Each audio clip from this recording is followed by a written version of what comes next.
discuss kung ano nga ba yung mga preparations na kailangan nyo gawin for your future job applications. First, of course, need yun ang inyong resume. Sa resume nyo dapat nandoon nakalagay yung inyong education background, previous experiences, and qualifications for the job. Second is PhilHealth, since may ibang mga company na required na kayo ay PhilHealth member. Third is police clearance para malaman ng company na papasukan nyo na wala kayong criminal record. Fourth is TIN ID or form para alam din ng company na kayo ay taxpayer. Kailangan ding ihanda ang birth certificate para matukoy ang iyong pagkakakilanlan at kung tama ba ang impormasyon na ipapakita o iyong ibibigay. Transcript of records. Dito makikita ang mga naging records mo nung ikaw ay nag-aaral pa at dito din malalaman kung pasok nga ba ang pinag-aralan mo sa pwesto na gusto mong applyan sa isang kumpanya. SSS ID. Ang SSS ID ay isang simpleng ID pero meron kang mga benefits na maaari makuha na maaari ding magbenepisyo sa kumpanya na iyong a-applyan or papasukan. At ang panghuli ay NBI clearance. Dito makikita kung may pending criminal records ka ba at dito din makikita kung may mga ginawa ka ba na labag sa batas. Ito ang ilang dokumento na kailangan mong ihanda o gawan na agad ng proseso kung balak mo mag-apply sa isang kumpanya o mag-apply sa ibang trabaho.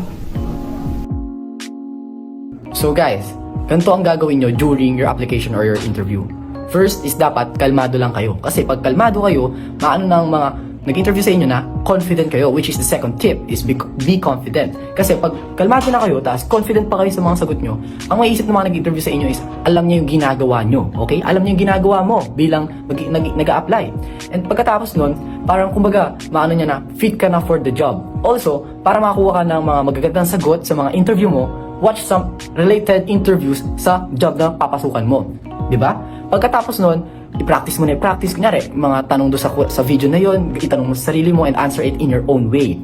And pag ginagawa niyo yun, guys, kumbaga, dun nagmo-mold yung pagiging confident, pagiging kalmado nyo para pagka tinanong na kayo during your interview or in your application, kalmado and confident kayo sa sagot nyo. Okay?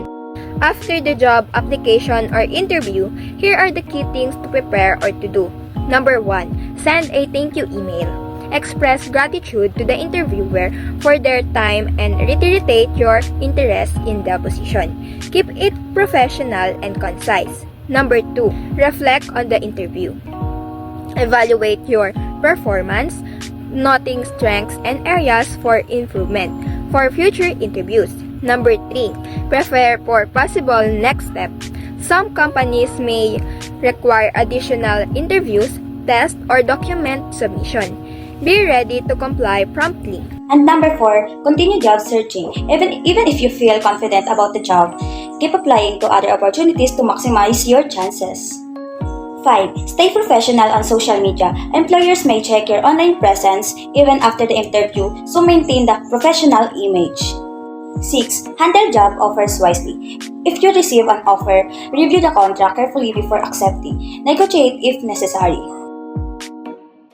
Bilang isang mag-aaral, marami akong na-realize patungkol sa job application process na hindi pala ganun kadali maghanap ng trabaho.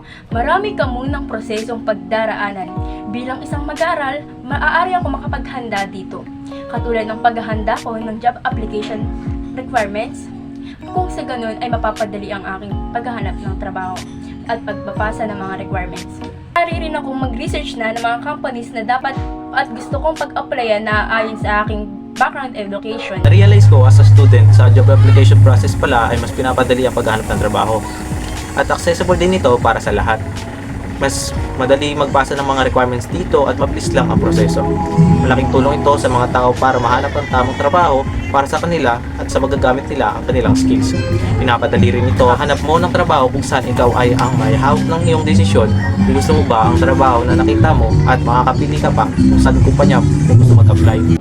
So ayun guys, ganun ang dapat gawin before, during, and after your application or interview. So ngayon pa lang, I would like to congratulate you for your new career and I hope I'm giving you the best of luck and sana maging maayos yung interview mo and sana makapasok ka lagi dahil pag ginawa mo yung mga steps namin, mga tips namin and all, sure na sure yan, makakapasok ka. So, what can I say? This is the end of our vlog. Thank you and good day.